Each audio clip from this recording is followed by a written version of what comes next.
Welcome back to my YouTube channel Krishi Nirantara. ಎಲ್ರಿಗೂ ನಮಸ್ಕಾರ.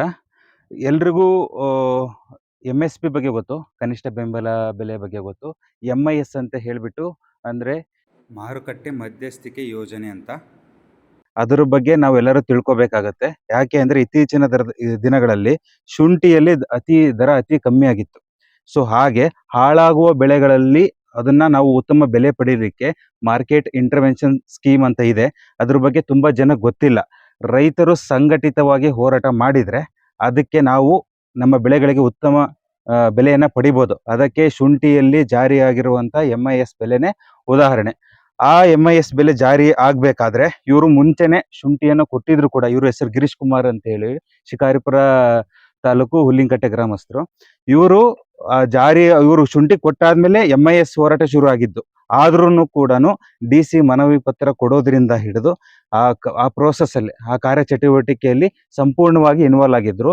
So ಅದರ ಬಗ್ಗೆ ಅವರ ಅನುಭವ, ಅದನ್ನ ಜಾರಿ ಮಾಡೋ ಪ್ರೋಸೆಸ್ ಹೇಗೆ ಆಗುತ್ತೆ ಅನ್ನೋದನ್ನ ನಾವು ಅವ್ರ ಹತ್ರನೇ ಕೇಳಿ ತಿಳ್ಕೊಳ್ಳೋಣ ಇವತ್ತು. ನಮಸ್ಕಾರ, ನನ್ನ ಹೆಸರು ಗಿರೀಶ್ ಕುಮಾರ್ ಅಂತೇಳಿ. ರೈತರಿಗೆ ಎಲ್ಲ ಬೆಳೆಗಳಲ್ಲಿ ಸರ್ಕಾರಗಳು ರೈತರಿಗೆ ಅನುಕೂಲ ಆಗಲಿ ಅಂತೇಳಿ ಬೇರೆ ಬೇರೆ ಬೇರೆ ಬೇರೆ ಯೋಜನೆಗಳನ್ನು ಜಾರಿ ಮಾಡಿದ್ದಾರೆ. ಆದರೆ ಅದರಲ್ಲೂ ಕೂಡ ಇದು MSP ಬೇರೆ, MIS ಬೇರೆ, ಈ ಥರ ಎರಡೆರಡು ಭಾಗದ ಇದ್ದಾವೆ ಆ ಯೋಜನೆಗಳಲ್ಲಿ. MSP ಅಂದರೆ ನಿಮಗೆ ಒಂದು ಯೋಜನೆ, ಒಂದು ಬೆಳೆಯ ಒಂದು ಗರಿಷ್ಠ ಮೊತ್ತವನ್ನು ಕೊಡೋದು. ಆದರೆ MIS ಅಂದರೆ ನಿಮಗೆ ಅಕಸ್ಮಾತ್ ಮಾರುಕಟ್ಟೆಯಲ್ಲಿ ದರ ಇಳಿಕೆ ಆದರೆ ನಿಮಗೆ ಒಂದು ಹಂತದಲ್ಲಿ ನಿಮಗೆ ರಕ್ಷಣೆ ನೀಡೋದಕ್ಕೆ MIS ಅನ್ನು ಜಾರಿ ಮಾಡ್ತಾರೆ. ಈ ಬೆಳೆನ ಯಾವ್ದಾದ್ರು ಬೆಳೆಗೆ ಯೋಜನೆಗೆ ಇದನ್ನು ಹಾಕೋಬೋದು. ನೀವು ಸ್ವಲ್ಪ ಶುಂಠಿ ಆಗಿರ್ಬೋದು, ಟೊಮೊಟೊ, ತರಕಾರಿ ಬೆಳೆಗಳು, ಯಾವುದೇ ಬೆಳೆಗೆ ಇದು ಅನ್ವಯ ಆಗ್ತದೆ. ಆದರೆ ಇದು ರೈತರಿಗೆ ಸರಿಯಾಗಿ ಯೋಜನೆ ಬಗ್ಗೆ ಗೊತ್ತಿಲ್ಲ. ಭಾರತದ ಯಾವ ಭಾಗದ ರೈತರು ಇದನ್ನು ಸರಿಯಾಗಿ ಯೂಸ್ ಬಳಕೆ ಮಾಡ್ಕೊತಾ ಇಲ್ಲ. ಹಾಗಾಗಿ ನಮ್ಮಲ್ಲಿ ಶುಂಠಿಗೆ ರೇಟ್ ಬಿದ್ದಾಗ ಮೊದಲೆಲ್ಲ 600 ರೂಪಾಯಿ, 500 ರೂಪಾಯಿ, 700 ರೂಪಾಯಿ, 1000 ರೂಪಾಯಿ ಒಳಗೆ ಕೊಟ್ಟಿರೋ ಉದಾಹರಣೆಗಳು ಕೆಲವು ವರ್ಷಗಳು ಇದ್ದಾವೆ. ಹೆಚ್ಚು ರೇಟ್ ಬಂದಾಗ ಜನ ಹಣ ಮಾಡ್ಕೊಂಡಿದ್ದಾರೆ. ಆದರೆ ರೇಟ್ ಕಡಿಮೆ ಇದ್ದಾಗ ಸುಮಾರು ಜನ ಲಾಸ್ ಮಾಡ್ಕೊಂಡಿದ್ದಾರೆ. ಇದನ್ನ ಮನಗಂಡು ಈ ವರ್ಷ ನಮ್ಮ ರಾಜ್ಯ ಶುಂಠಿ ಬೆಳೆಗಾರರ ಸಂಘದ ಕೆಲವರು ಇದನ್ನ MIS ಅನ್ನ ಜಾರಿ ಮಾಡಬೇಕು ಅಂತೇಳಿ ಪ್ರಯತ್ನ ಪಟ್ಟು ಪ್ರಾರಂಭ ಮಾಡಿದ್ವಿ. ಆದರೆ ಪ್ರಾರಂಭ ಮಾಡಿದ್ದು ಸ್ವಲ್ಪ ತಡ ಆಯ್ತು ಅನ್ಸುತ್ತೆ. ಆದರೆ ಏನು ಮಾಡೋದು, ಎಲ್ಲರಿಗೂ ಮನವರಿಕೆ ಆಗೋದ್ರಲ್ಲೇ ಇದು ತಡ ಆಯಿತು. ಒಂದು 2 ತಿಂಗಳ ಹಿಂದೆ ಇದನ್ನು ಪ್ರಾರಂಭ ಮಾಡಿದ್ವಿ. ಪ್ರತಿ ಜಿಲ್ಲೆಗೆ ಅಂದರೆ ಪ್ರಾರಂಭ ಮಾಡಿದ್ರು ಇದರ ಹೋರಾಟ ತುಂಬ ಎತ್ತರಕ್ಕೇನು ತುಂಬ ಜನ ಸೇರಿ ನಡೀಲಿಲ್ಲ. ಒಂದು ಜಿಲ್ಲೆಗೆ 5-6 ಜನ, 7-8 ಜನ ಬಂದ್ಬಿಟ್ಟು ಇದಕ್ಕೆ ಭಾಗವಹಿಸಿದ್ರು. ಸರಿಯಾಗಿ ಅವೇರ್ನೆಸ್ ಅಂದರೆ ಎಲ್ಲರಿಗೂ ಜಾಗೃತಿ ಮೂಡಲಿಲ್ಲ ಇದ್ರ ಬಗ್ಗೆ.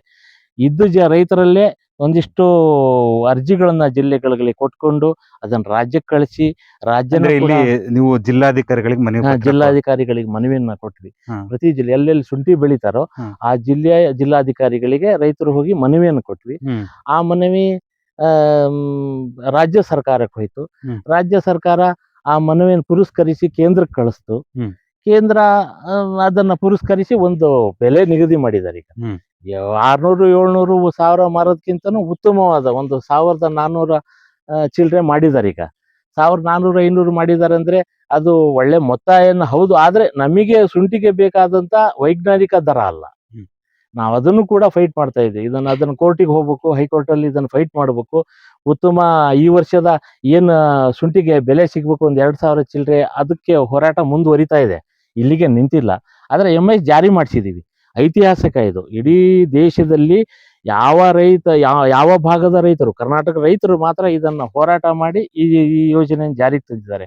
ಅದಕ್ಕೋಸ್ಕರ ರಾಜ್ಯ ಶುಂಠಿ ಬೆಳೆಗಾರರ ಸಂಘದ ಎಲ್ಲ ಪದಾಧಿಕಾರಿಗಳಿಗೆ ನಾನು ಧನ್ಯವಾದ ಸಲ್ಲಿಸ್ತೀನಿ ನನ್ನ ಮೂಲಕ, ಇದ್ರ ಮೂಲಕ. ಹಾಗಾಗಿ ಈ ಯೋಜನೆನ ಪ್ರತಿ ರೈತರು ಎಲ್ಲ ಬೆಳೆಗೂ ತಗೋಬೇಕು ಅಂತ ನನ್ನ ಅನಿಸಿಕೆ. ನೀವು ಟೊಮೊಟೊನ ನೀವು ಚೆಲ್ತಾ ಇದ್ದೀರಿ, ಅದರ ಬದಲು MIS ಜಾರಿ ಮಾಡ್ಕೋಬಹುದು. ಬೇರೆ ಬೇರೆ ಬೆಳೆ ಇಳಿದಾಗ ಅದನ್ನ ಜಾರಿ ಮಾಡ್ಕೊಳ್ಳಿ. ಅಲ್ಲಿಯ ಜಿಲ್ಲಾಧಿಕಾರಿಗಳಿಗೆ ಮನವಿಯನ್ನು ಕೊಟ್ಕೊಳ್ಳಿ. ಎಲ್ಲರೂ ಸೇರ್ಕೊಂಡು ರೈತರು ಒಗ್ಗಟ್ಟಾದ್ರೆ ಎಲ್ಲವನ್ನೂ ಸಾಧಿಸಬಹುದು. ಆದ್ರೆ ಸಂಘಟಿತವಾಗಿ ಹೋರಾಟ ಮಾಡ್ಬೇಕು. ಆದ್ರೆ ರೈತರು ಸಂಘಟಿತರು ಆಗ್ತಾ ಇಲ್ಲ. ಇದರಲ್ಲೂ ಕೂಡ ಅಂತ ಹೇಳ್ಕೊಳ್ಳೋ ಸಂಘಟಿತರ ಏನಾಗ್ಲಿಲ್ಲ. ಇದ್ದಿದ್ರಲ್ಲಿ ಉತ್ತಮ, ಪರವಾಗಿಲ್ಲ. ನಮ್ಮ ರಾಜ್ಯ ಶುಂಠಿ ಬೆಳೆಗಾರರ ಸಂಘದ ಪದಾಧಿಕಾರಿಗಳು ಗಟ್ಟಿಯಾಗಿ ನಿಂತು ಇದನ್ನು ಮಾಡಿದ್ರಿಂದ ಇದು ಸಾಧ್ಯ ಆಯ್ತು ಅಂತ ಹೇಳಕ್ ಇಚ್ಛೆ ಪಡ್ತೇನೆ. ಹಾಗೆ ಹಂಗಿದ್ರೆ ಈಗ ಬೇರೆ ಬೆಳೆ ಅಂದ್ರೆ ಎಲ್ಲಾ ರೈತರು ಒಗ್ಗಟ್ಟಾಗಿ ಇದನ್ನ ಪ್ರೊಸೆಸ್ ಶುರು ಮಾಡಿದ್ರೆ ಹೌದೌದು ಎಲ್ಲಾ ಬೆಳೆಗಳಿಗೂ ಎಲ್ಲಾ ಪಡಿಬೋದು. ಬೆಳೆಗೂ ತರಕಾರಿ ಹಾಳಾಗುವಂತ ಯಾವುದೇ ಬೆಳೆ ಇದ್ರೂ ಅದಕ್ಕೆ MIS ಜಾರಿ ಮಾಡ್ತಾರೆ. ಮೊನ್ನೆ ಹ್ಮ್.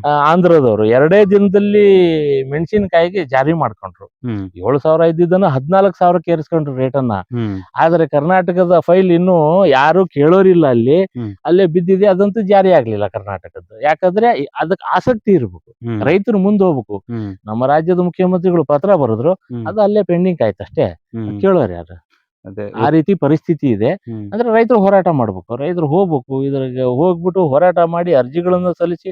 ಪ್ರತಿ ಜಿಲ್ಲೆಯಿಂದ ಅರ್ಜಿಗಳು ಹೋಗಿಲ್ಲ ಅದಕ್ಕೆ ಮೆಣಸಿನಕಾಯಿಗೆ. ಹ್ಮ್ ಮೆಣಸಿನಕಾಯಿ ಬೆಳೆಯುವಂತ ರೈತರು ಹ್ಮ್. ಆಯಾ ಜಿಲ್ಲಾಧಿಕಾರಿಗಳಿಗೆ ಅರ್ಜಿಗಳನ್ನು ಕೊಟ್ಟಿದ್ರೆ ಅದು ಜಾರಿ ಆಗ್ತಿತ್ತು. ಹ್ಮ್ ಹ್ಮ್ ಹ್ಮ್ ಮುಖ್ಯಮಂತ್ರಿಗಳು ಮಾತ್ರ ಪತ್ರ ಬರ್ದಿದ್ರಿಂದ ಆಗಿಲ್ಲ ಅಂತ ನನ್ನ ಅನಿಸಿಕೆ ಇರೋದು. ಹ್ಮ್ ರೈತರ ಆಸಕ್ತಿ ಇಲ್ವಲ್ಲ ಅದ್ರಲ್ಲಿ. ಹ್ಮ್ ರೈತನಿಗೆ ಬೇಡದಿದ್ದು, ಈಗ ಮಗು ಹತ್ತಿರ ತಾನೇ ತಾಯಿ ಹಾಲು ಕುಡಿಸೋದು. ಹ್ಮ್. ಇವ್ರ ಮುಖ್ಯಮಂತ್ರಿಗಳು ಮಾತ್ರ ಪತ್ರ ಬರ್ದಿದ್ರಿಂದ ರೈತರು ಯಾವ ಆಸಕ್ತಿ ಇಲ್ಲ ಅಂತೇಳಿ ಅದು ಜಾರಿ ಆಗಿಲ್ಲ ಅನ್ಸುತ್ತೆ. ಹ್ಮ್ ಇಲ್ಲಿ ಹಾಗಲ್ಲ, ಶುಂಠಿ ಬೆಳೆಗಾರರು ಒಂದಿಷ್ಟು ಜನನಾದ್ರೂ ಅರ್ಜಿ ಕೊಟ್ರು. ಹ್ಮ್. ಇನ್ನಷ್ಟು ಜನ ಬಂದಿದ್ರೆ ಹ್ಮ್. ರೇಟ್ ಇನ್ನೂ ಜಾಸ್ತಿ ಸಿಗೋದು.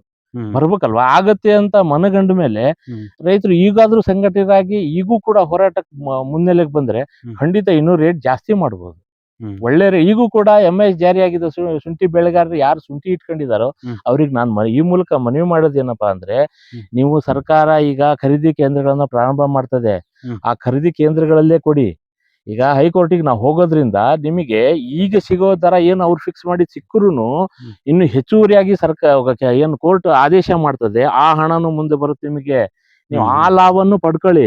ಈಗ ಮಾರ್ಕೆಟಲ್ಲಿ ಅದೇ ದರ ಇದೆ, ನಾವು ಇಲ್ಲೇ ಕೊಡ್ತೀವಿ, ಈ ರೀತಿ ಹೋಗ್ಬಿಡಿ. ಹ್ಮ್ ನೀವು ಸರ್ಕಾರಕ್ಕೆ ಕೊಟ್ರೆ ಅನುಕೂಲ ಜಾಸ್ತಿ, ಮತ್ತೊಂದು ಲಾಭ ಸಿಗುತ್ತೆ.